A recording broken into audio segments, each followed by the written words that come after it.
Dans ce premier tuto, nous allons vous présenter comment bien préparer votre chantier avant la pose d'un dallage de cœur de roche. Voici le dallage cœur de roche doré, finition patinée.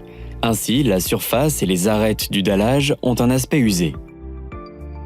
Notre pierre est extraite de nos carrières en Charente et en Dordogne et est travaillée dans nos ateliers à Pranzac. Ce dallage comporte des nuances de couleurs. Il est donc important de mélanger les pierres au moment de la pose afin d'obtenir une harmonie sur l'ensemble de la surface. Vous obtiendrez alors une réalisation unique. Le support de base.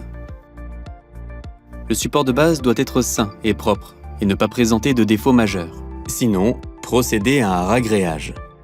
L'installation du chantier. Lors de la livraison, les palettes doivent être légèrement inclinées pour éviter une chute de dalle au déballage. Pour ne pas abîmer vos pierres lorsque vous les déplacez, nous vous conseillons d'utiliser des cales en bois afin qu'elles ne soient pas posées à même le sol. Attention, les dalles sont composées de deux faces, une face brute et une face travaillée. Les différents outils. Voici les outils dont vous aurez besoin pour votre chantier. Un chariot pour pouvoir déplacer les outils et faciliter le travail, et nous vous conseillons de louer une scie à eau dans un magasin de bricolage pour toutes les coupes de dalles. Le calpinage. Le dallage cœur de roche doré comprend des dalles de différentes dimensions. Elles existent en largeur de 30,5 cm, 40,6 cm et 50 cm. Nous vous proposons également de grandes dalles de 71 sur 71, 81 sur 71 et 91 sur 81.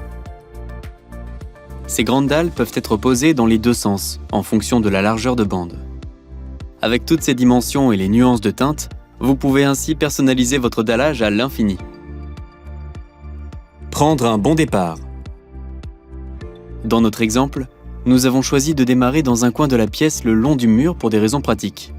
Nous nous sommes repérés par rapport au bord du préau, afin d'être parallèles au mur. Nous avons repéré un faux équerrage entre le bord du préau et le mur. À l'aide d'une règle, nous avons reporté cette parallèle au fond de la pièce et nous avons prédisposé les dalles destinées à être posées le long du mur.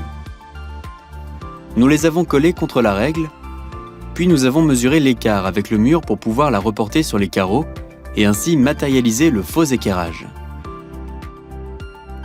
Nous avons ensuite tracé un trait entre ces deux points et ainsi pu avoir toutes les coupes tracées sur les dalles. Puis, il faut couper les dalles une à une, qui, une fois repositionnées contre le mur, permettront de repartir d'une parallèle parfaite. La préparation du mortier. Concernant la préparation du mortier, suivez le dosage préconisé par le fabricant. Utilisez impérativement une colle blanche pour ce type de dallage. Prochain tuto vidéo. Dans le second tuto, nous vous montrerons comment poser vos pierres.